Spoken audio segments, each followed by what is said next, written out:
Estamos aqui com a professora Roxane Rojo, conversando sobre multiletramentos e sobre a pedagogia dos multiletramentos. Roxane, nós gostaríamos de saber agora como a escola pode incorporar o trabalho com os multiletramentos no seu cotidiano. Bem, Cris, eu acho que há dois aspectos que a gente tem que pensar, né, e que se desdobram em muitos outros.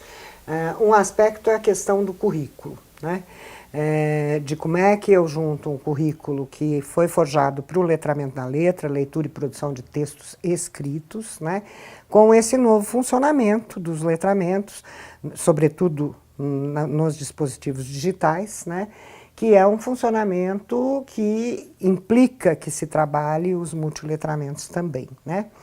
Então eu teria que repensar a questão do currículo, tanto na direção de como é que eu junto as culturas locais do alunado, daqueles meus alunos, com a cultura valorizada que a escola quer abordar, né? E como é que eu junto também a questão da leitura e da produção, sobretudo, né?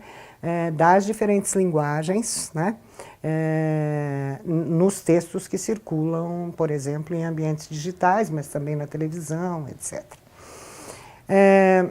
Tem um autor que eu gosto muito, que é um autor americano, lá de Palo Alto, que é o Lem, que é um senhorzinho já está aposentado, e ele pesquisa sobretudo ensino de ciências, né, e novas tecnologias. E ele fala o seguinte, ele fala, tanto faz se a mídia é voz ou vídeo, diagrama ou texto. O que importa é saber como criar significação da maneira como os nativos, né, como os alunos que já mexem com isso, editam vídeo, produzem beats para fazer raps, etc., o fazem, né?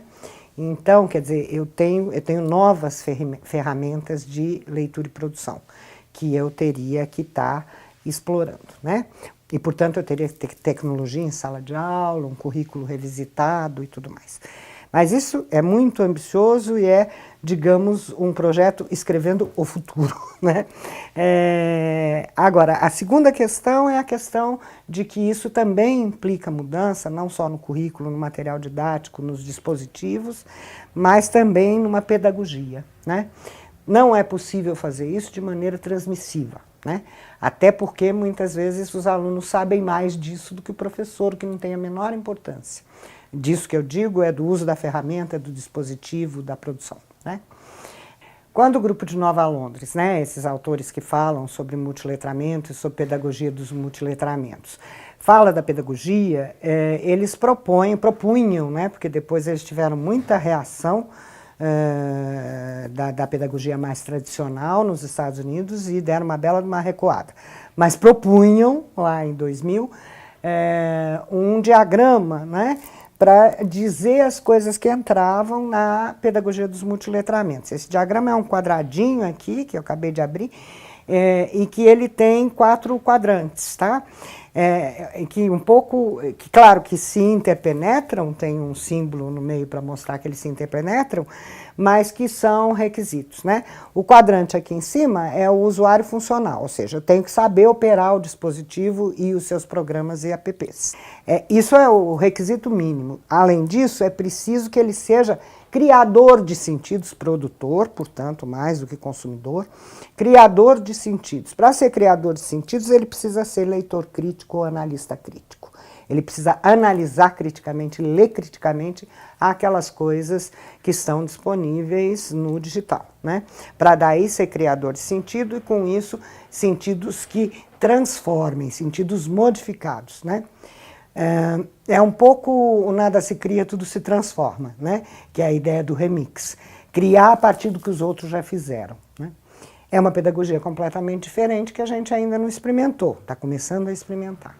Ou seja, essa pedagogia mais clássica, né, onde o professor é detentor do conhecimento e o aluno é receptor, ela muda muito, né? A ideia é que todos os professores e alunos trabalhem colaborativamente em pedagogias de projeto, né? Que tendem a ser interdisciplinares, né? Eu não vou poder mais ficar dentro daquele objeto exclusivo de língua portuguesa, né?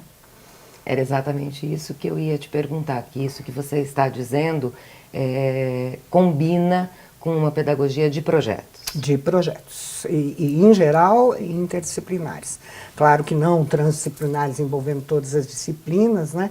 Mas eu posso estar trabalhando com uma ou outra história, geografia, por exemplo, quando entra um mapa interativo, ou um Google Maps, né? Na discussão, eu estou trabalhando forçosamente com matemática e geografia junto, né? Então, interdisciplinar e projetos que têm um objeto muito claro no que diz respeito tanto à tecnologia quanto à leitura escrita, a gênero, etc. Né?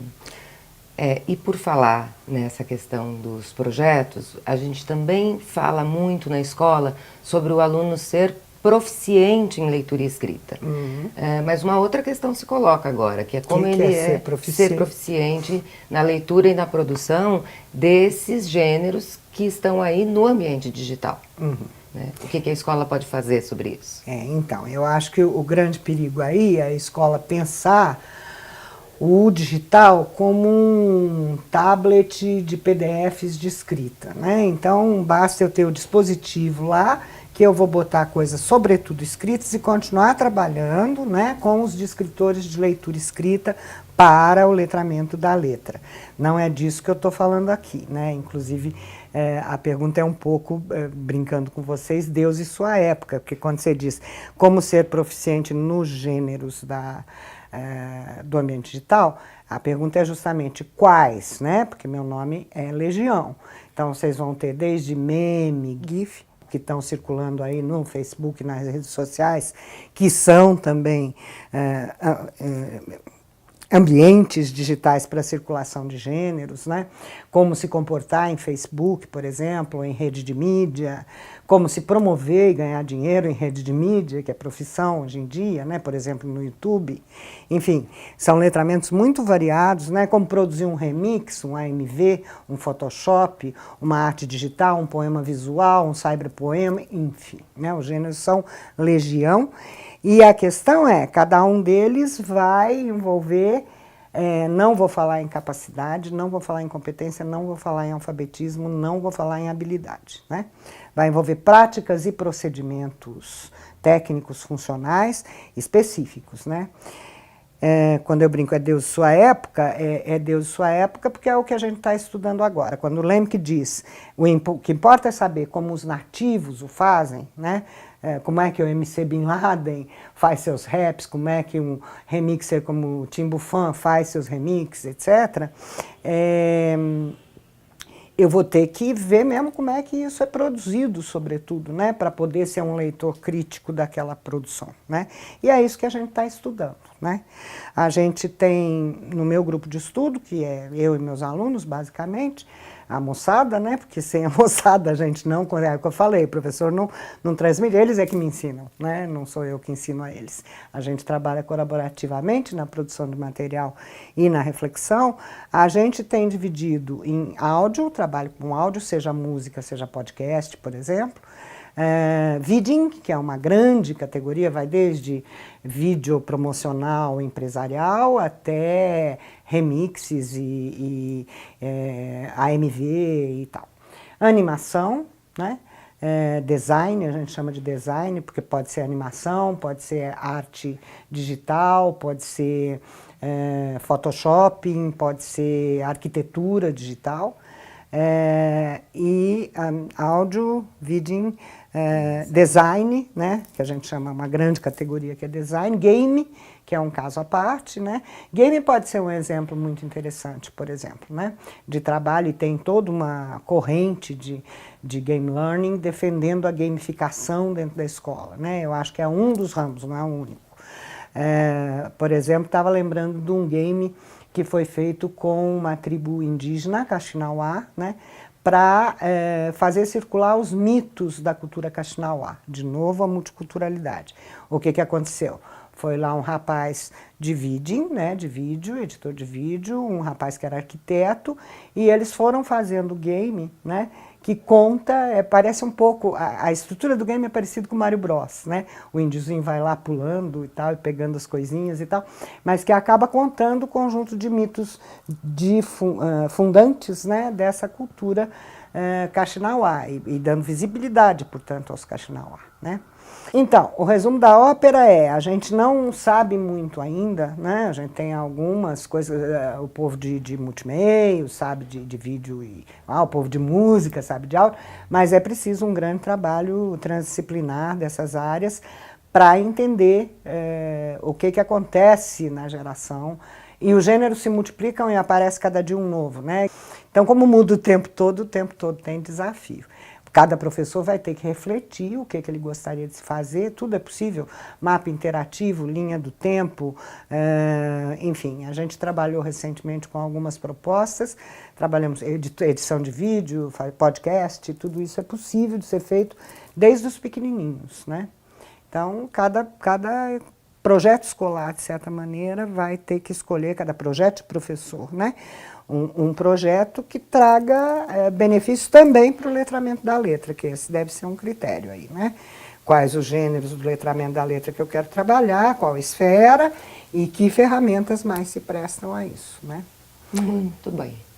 Acho que você nos ensinou muito hoje e dentre as muitas contribuições, você nos marcou o quanto esse nosso aluno agora, que sempre deveria ter sido, mas agora ele é e tem de ser protagonista. Então, uma pedagogia do protagonismo. Do protagonismo. Então, queria te agradecer muitíssimo, Roxane. Eu que agradeço, mais uma vez. Manter o nosso convite sempre aberto para você conversar conosco. Eu agradeço muito o convite, você sabe que é sempre um prazer conversar com esse grupo e conversar com os professores, né, do programa, que aí eu tenho oportunidades mais raras. É sempre um prazer estar com esse programa tão pioneiro e que acho que talvez o único programa que atinja o Brasil de maneira continental, né, quase. Obrigada à atenção de vocês também.